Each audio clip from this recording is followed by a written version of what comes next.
Hey y'all, welcome back to my channel. My name is Carrie. This is where I talk about knitting, my tips, my tricks, my opinions, and my preferences.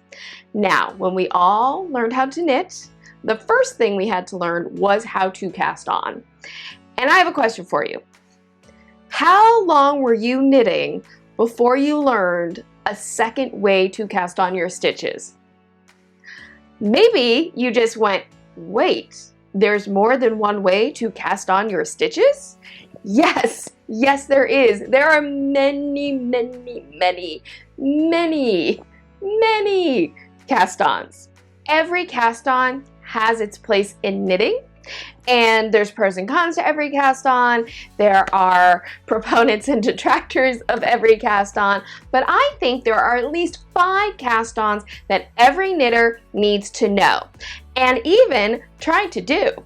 So hit subscribe, hit the notification bell, make sure to give this video a thumbs up, and let's cast on. Before we get started and I start listing off the 5 cast-ons, first of all, I want to make clear that this is not a ranking. I'm not going to be ranking cast-ons.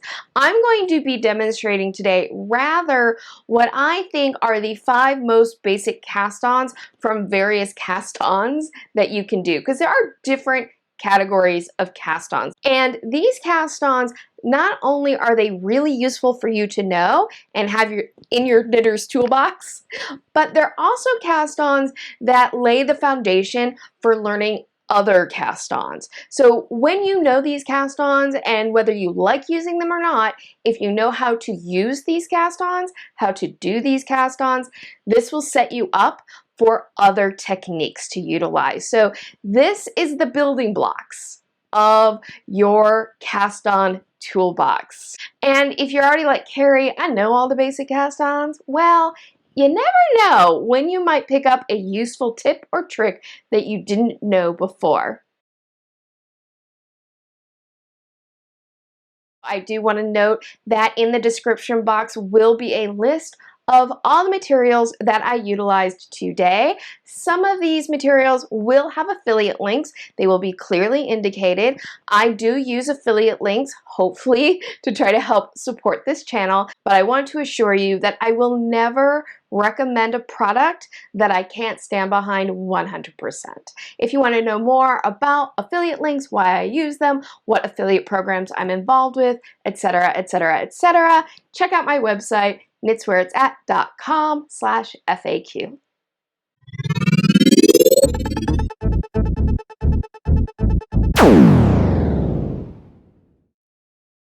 First category of cast-ons that every knitter needs to be familiar with are loop cast-ons. These cast-ons are the most basic, simple cast-ons you can possibly do.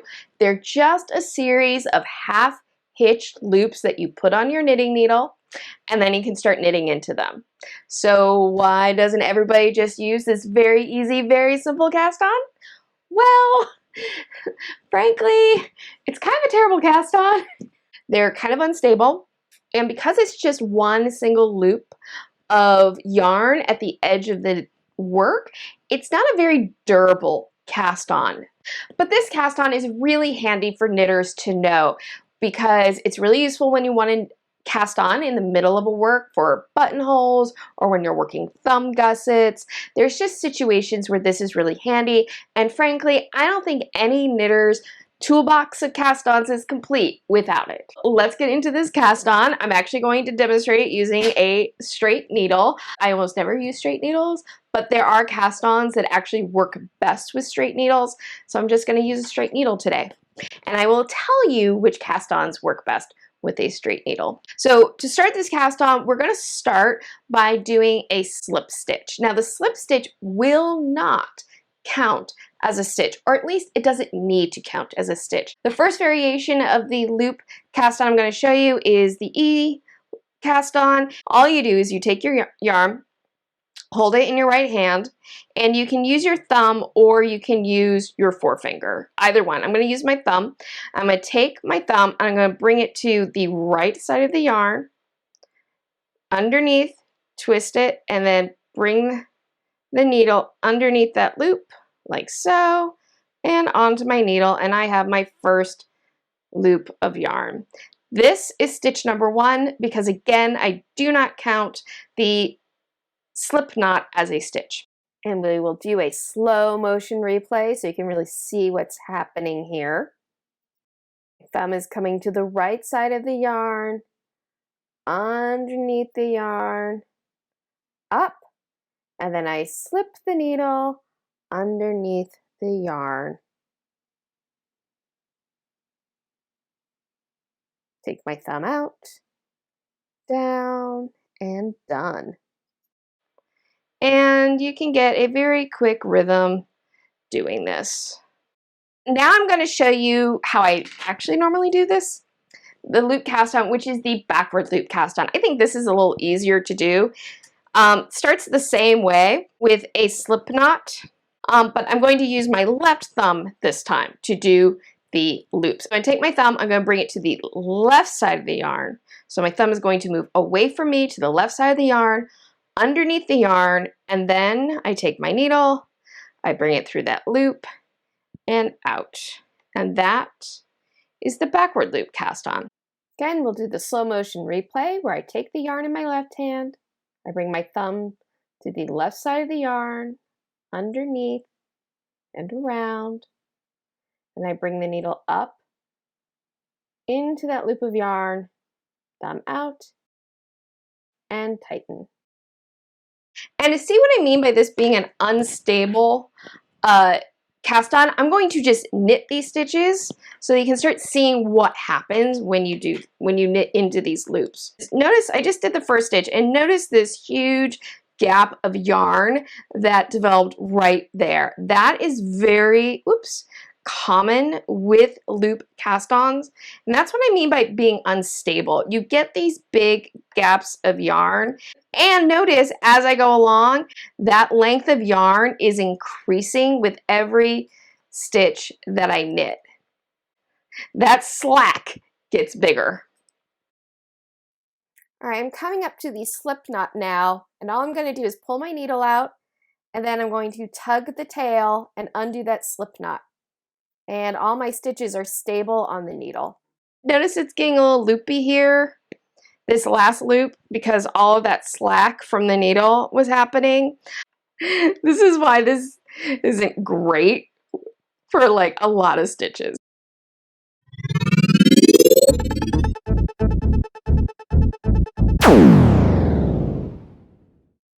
The long tail cast on is a very special cast on, and I'm going to admit up front, it is my favorite cast on.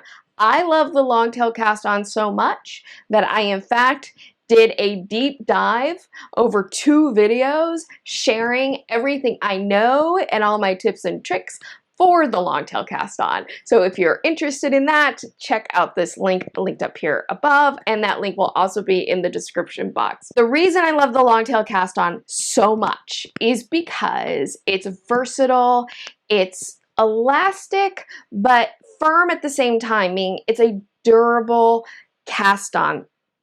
This is a cast on that works so well in so many situations. You can cast on in pattern with the long tail cast on, which is something that I covered in my long tail cast on deep dive videos. And it's a really great cast on. I think the long tail cast on is an evolution from the loop cast ons. What I mean by that is all the long tail cast on is forming a backward loop of yarn and then knitting into it immediately to create a stitch as you're casting on. And it uses a long tail of yarn to create those backward loops, and then you use the yarn off the ball to knit into those loops immediately. So one of the big disadvantages of the long tail cast on is you have to properly estimate how much tail you're going to need in order to cast on all of your stitches. Because let me tell you, I have been there, and if you run up short on your long tail cast on, all you can do is start over. But there's actually a really simple solution to that problem. So I'm going to demonstrate all of this for you today. I'm going to show you one method to estimate your tail. I'll show you how how you can get good tension with long tail cast on all the time, and you will see my favorite method of doing the long tail cast on, which is the Continental method. The long tail cast on, you only need one needle because really your left hand is going to act as a second needle. Let's start off with the first thing with long tail cast on, which is you need to estimate your tail. There's a lot of ways that you can do this, okay? Well, there's not a lot of ways.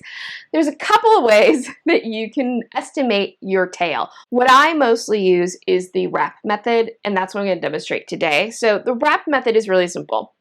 All you're going to do is you're going to take your yarn and you're going to grab about a 6-inch tail for weaving in later. So I'm going to wrap the yarn around my needle 10 times. So 1, 2, 3, 4, 5, 6, 7, 8, 9, 10. All right.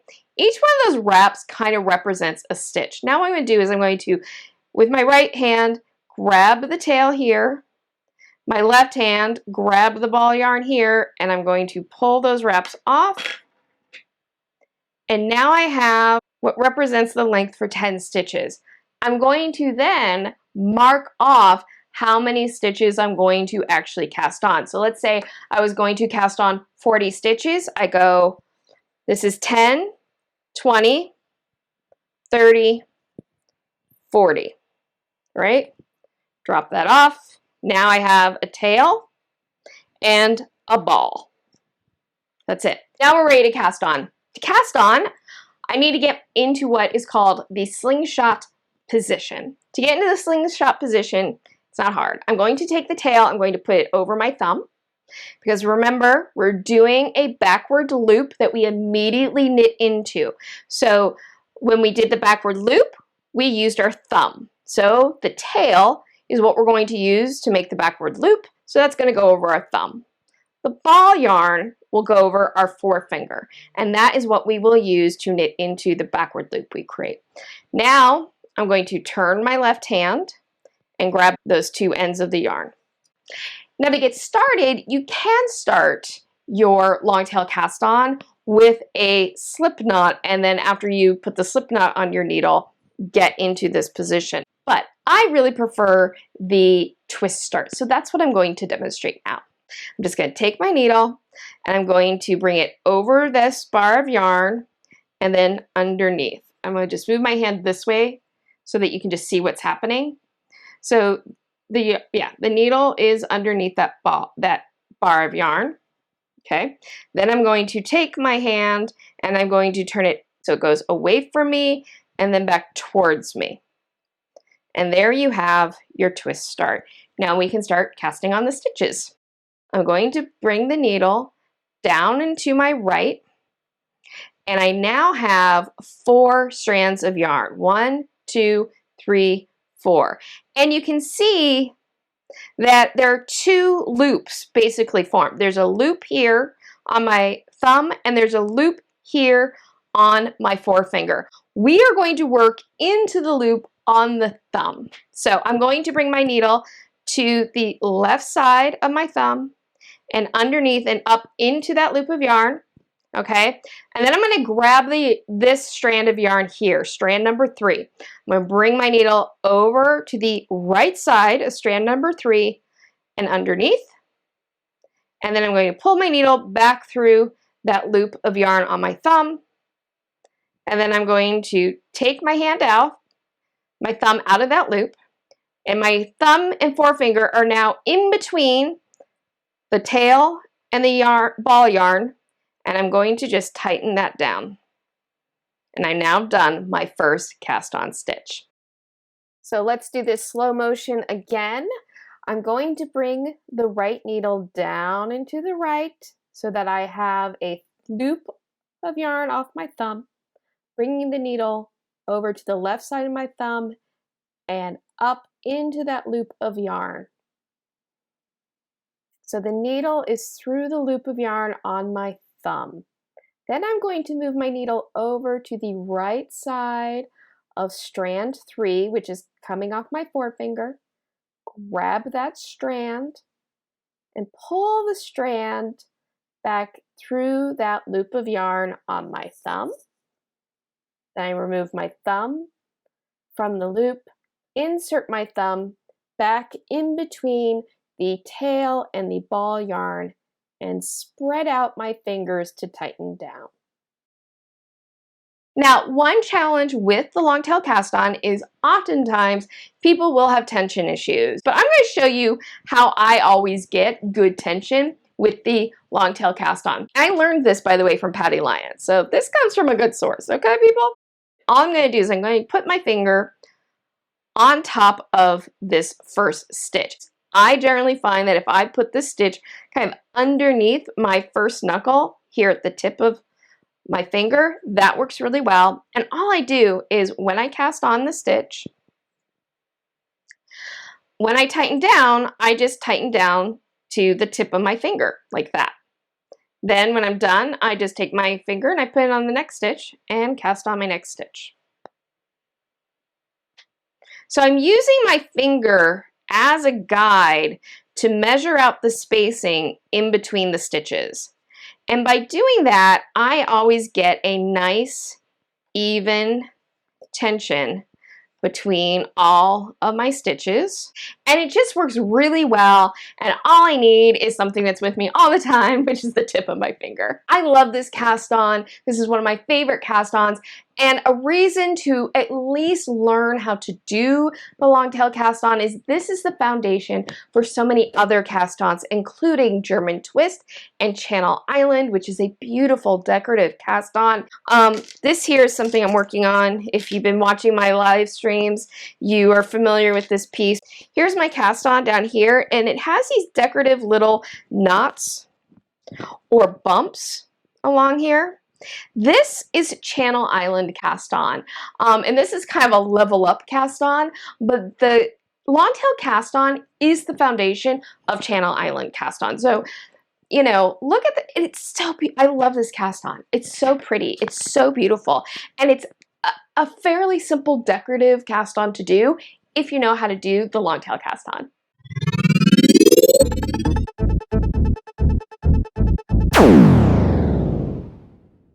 You know, in musical theater world, you're either an Andrew Lloyd Webber person or you're a Sondheim person. I'm a Sondheim person. In knitting world, I think that you are either a LTC person or a knitted on person. And you know what? It's good to be either one. You're knitting. That's the most important thing. Knitted on cast-ons is a cast-on that is done with 2 needles. Like the long tail cast-on, it can be knitted on in pattern. You can do either knits and purls, combinations of knits and purls, so that's very advantageous.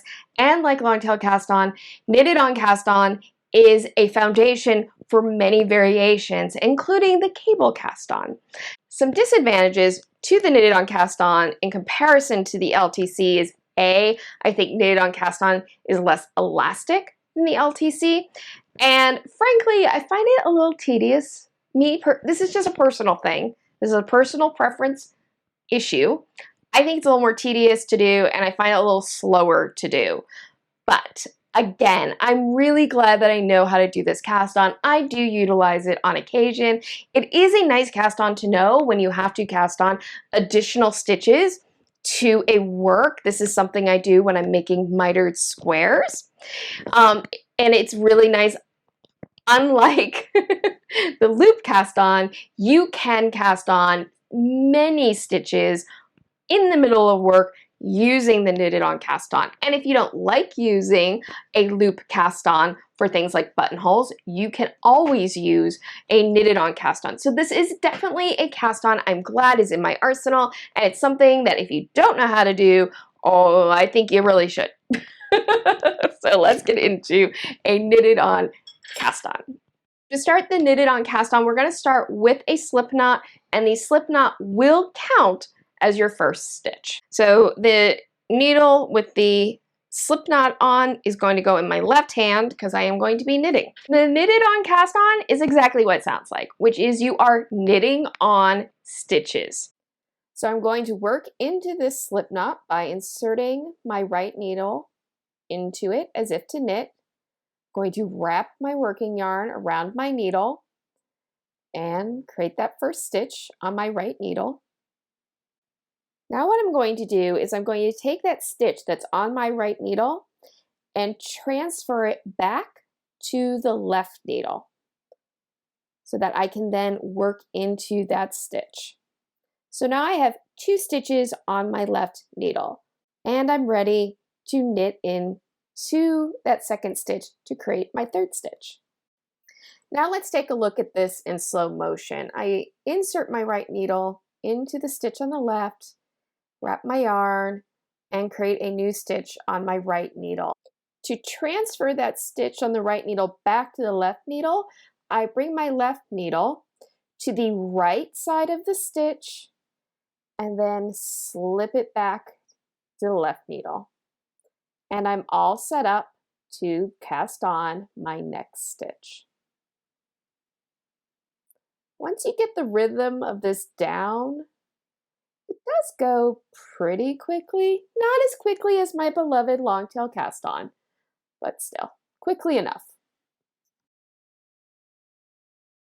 So knit cast-ons, the other nice thing with knit cast-ons is that it does have several different matching bind-offs. So if you want to have a bind-off and a cast-on edge that really match each other, knitted cast-on is a really nice option to consider for your cast-on.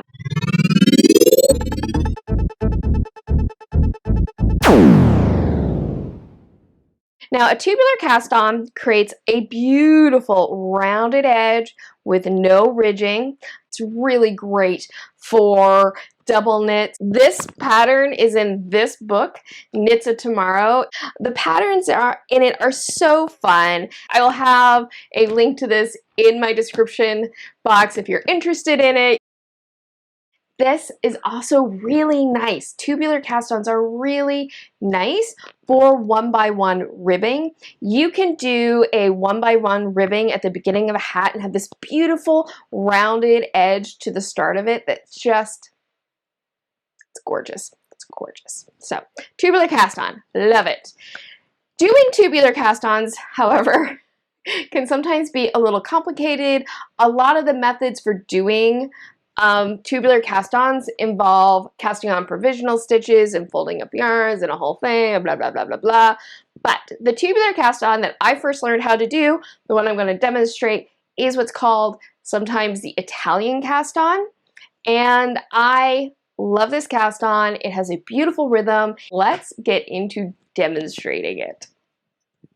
Tubular cast-on, like longtail cast-on, starts with a slingshot position. So you can absolutely do the tubular cast-on with using the tail of the yarn and then the ball. But to make this easier to see, I'm going to do this with 2 colors. And I'm going to just slip knot those together. This slip knot won't count as a stitch. You undo this after you finish casting on and knitting your first row, just like we did with the loop cast on. All right, so color A is my brown yarn. That's to the front of my needle, closest to me.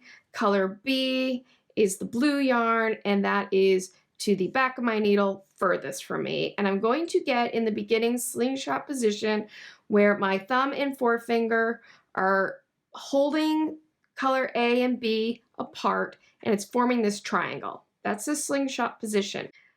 So to do the tubular cast on, this method of it anyway, what I'm going to do is I'm going to bring the needle towards me and underneath color A, then I'm going to bring it over the top of color B and bring it back underneath color B and bring color B underneath color A, like this, and then up. That's the first stitch. And it almost looks like a knit stitch. Then what I'm going to do is the opposite to create a quote-unquote purl stitch. To do that, I'm going to bring the needle away from me this time, underneath color B, then underneath color A, like this. I'm going to bring the needle over the top of color A so I can drag color A underneath color B, and boom. And I now have 1, 2 stitches.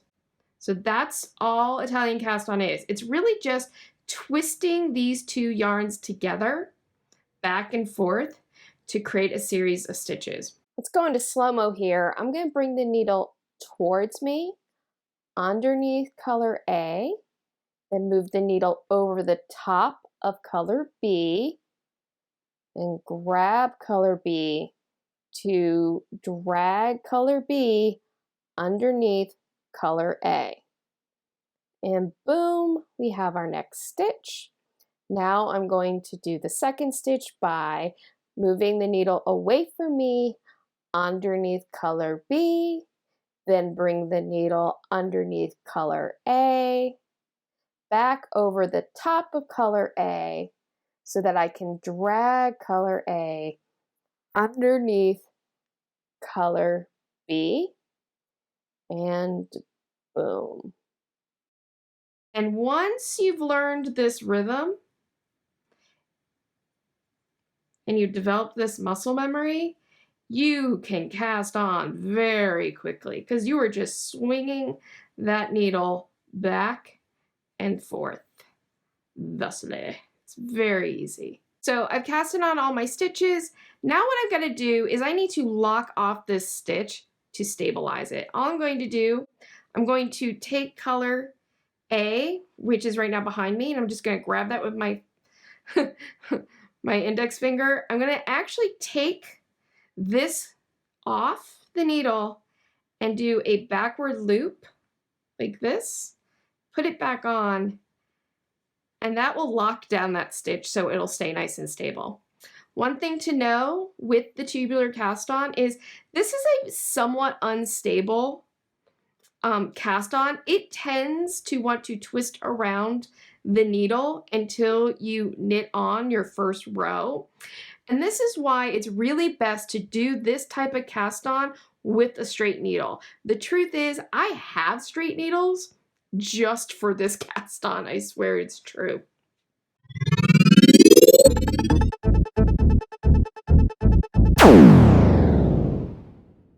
So there are many different provisional cast-ons. A lot of times people think there's one provisional cast-on, and because they struggle with that one provisional cast-on, they're like, oh, I hate provisional cast-on, and I avoid it, and I don't do it.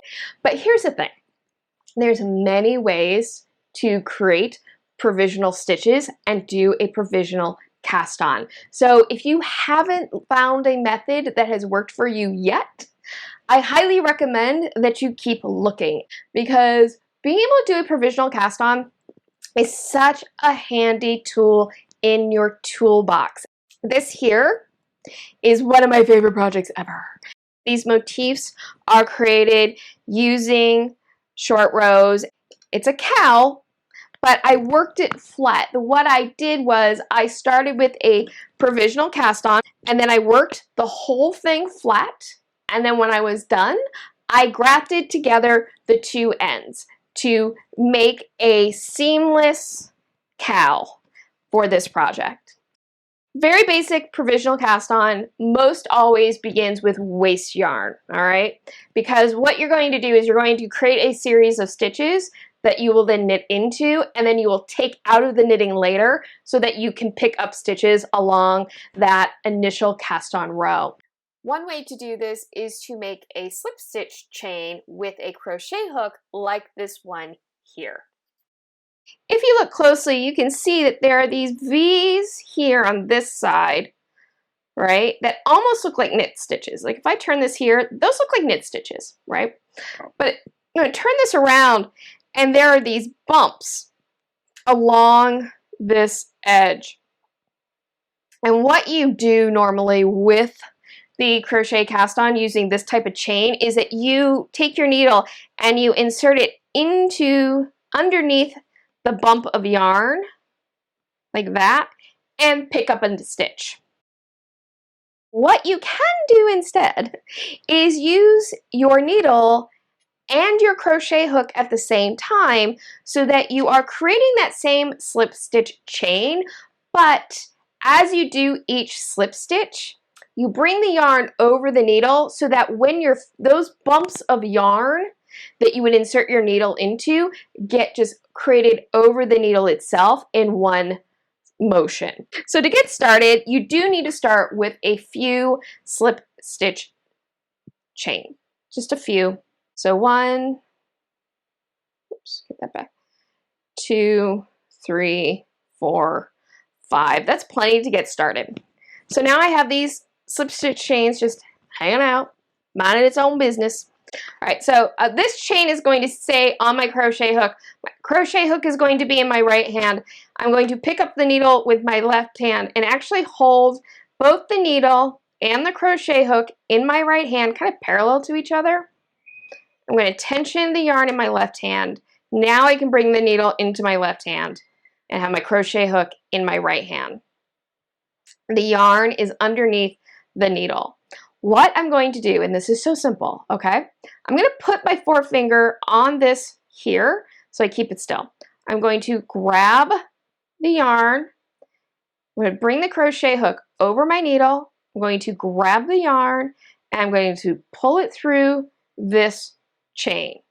Now I have a yarn here on my needle and I have a loop of yarn here on my crochet hook. I'm going to bring my needle into my right hand and hold them together. I'm going to take the yarn and I'm going to bring it between the needle and the crochet hook, underneath the needle, and then bring the needle back into my left hand. Now I'm set up to do another slip stitch. So let's slow this down. I have the needle in my left hand. I bring the crochet hook over the top of the needle. I grab the yarn with my crochet hook and I pull that yarn through the loop on my crochet hook. Now I have a loop of yarn on my needle and on my crochet hook. I transfer my needle to my right hand and I take the yarn and I bring it in between the crochet hook and the needle and underneath the needle.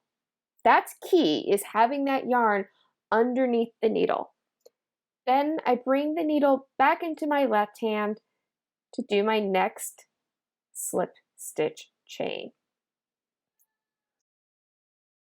When I'm done, I've casted on all the stitches I'm going to cast onto with my needle. I now need to finish off this slip stitch chain, and I'm going to just do some slip stitches like I did at the beginning. So just some slip stitches here at the end. I like to do more slip stitches on the end of the cast on than at the beginning of the cast on, because later I'm going to unravel this slip stitch chain and you want to make sure you're unraveling from the end that you finished on. So I do a longer set of slip stitches at the end of the cast on than at the beginning. Now that these stitches are on this needle, I can now grab my regular yarn and I can start knitting with this. And I'm just going to do a couple of rows of knitting because I'm going to show you how these chains will come off later so I can pick up stitches. Okay, so I finished just a little, very tiny knitting here. This is just for demonstration. Now what you do with the provisional cast on is you got to get these provisional stitches out of the knitting so that you can then pick up these stitches, these upside down stitches that are here and here and here. But that's not always easy to do depending on what type of provisional cast on you're doing. Sometimes you have to use scissors. What I like about the crochet cast ons is that you can very easily just undo this, release these chains, pull them out like this. I'm gonna have my needle ready to pick up the stitches, but I'm just going to pull the crochet chain out like this. That releases, and then there's my stitch, and I can just pick up that stitch. Then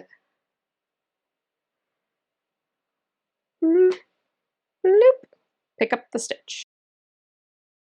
If you're worried at all about the stitch dropping after you've pulled out the slip stitch chain, you can always insert your needle first into the stitch like this, and then pull the yarn out. And that's like the safest way you can possibly do this.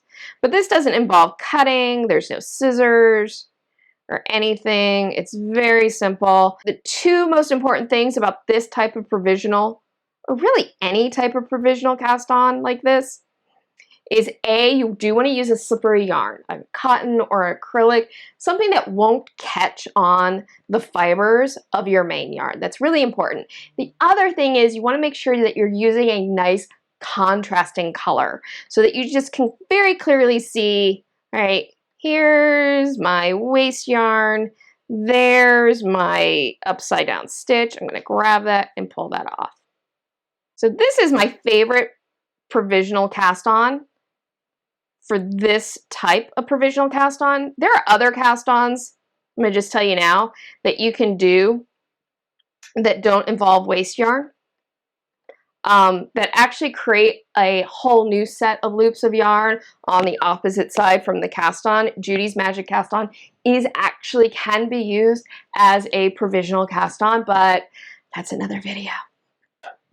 There are so many cast-ons that are out there that I can't even get into today. There's Chinese Waitress cast-on, Judy's Magic cast-on, Latvian cast-on, I-cord cast-on. If you'd like to explore more on your own, the wonderful world of cast-ons, I highly, highly, highly, highly recommend Cast On Bind Off 211 Ways to Begin and End Your Work by Cap Cease. I love this book. This is one of my favorite reference books of all time. I go to this book all the time. Have you seen a cast on today that you haven't tried before? Which ones do you know? Which ones do you love? Which ones do you want to try out next? Let me know down in the description box. Let me know down in the comments, and just let me know if you have any questions. Of course, we will be talking about this more on Knit Tea Live. Every Sunday, I live stream at 11 a.m. Pacific. If you want to ask me any questions there about what we discussed today, please join us at Knit Tea Live. We have a really good time there. I hope you enjoyed today's video. If so, please make sure to give it a thumbs up, which will let YouTube know that this is a video and a YouTube channel worth checking out, and share these videos with your knitting friends as well. Word of mouth is a great way for me to grow this channel. But of course, the easiest, best way to support my channel is to hit subscribe and the notification bell, which will let you know whenever I upload a new video or start a live stream. I hope that you have a wonderful day, evening, weekend, weeknight, whenever you may be watching this, and as always, happy health and happy knitting. Bye! Woo, good start to the filming. Love it when I get a good start. I got a new subscriber. Oh yeah. Okay, that's good. Plug's done. Shameless plugs done. Cheeky plugs. I'm going to steal that. I'm stealing that from Louise Tilbrook. If she ever watches this video, I'm going to stop saying shameless plug, and I'm going to start saying cheeky plug because I think it's way cuter. Now we're ready to do the, oh, I didn't show the wrap method. I got all caught up with the slip stitch. Okay, start over. Tubular, man. Sorry, 80s and child in me just woke up. It's tubular. The reason I like to teach knitters the long tail cast on is, frankly, what is, oh, I know what that is. Okay, maybe you don't like this. Maybe it's too many tools. You don't like handling. Oh, there it was. Sorry. Magpie. Squirrel. Okay, the perspiration is real, and if the temperatures stay like this, I'm gonna have to start bringing powder with me into my craft room and my shooting area so I can powder my face, because oh my gosh, I am perspiring. I am glistening. I am glowy. I have a feeling when I watch this video, I'm gonna be like, oh my god, you can see me just getting hot, sweatier and sweatier as the video goes along because it's just so hot.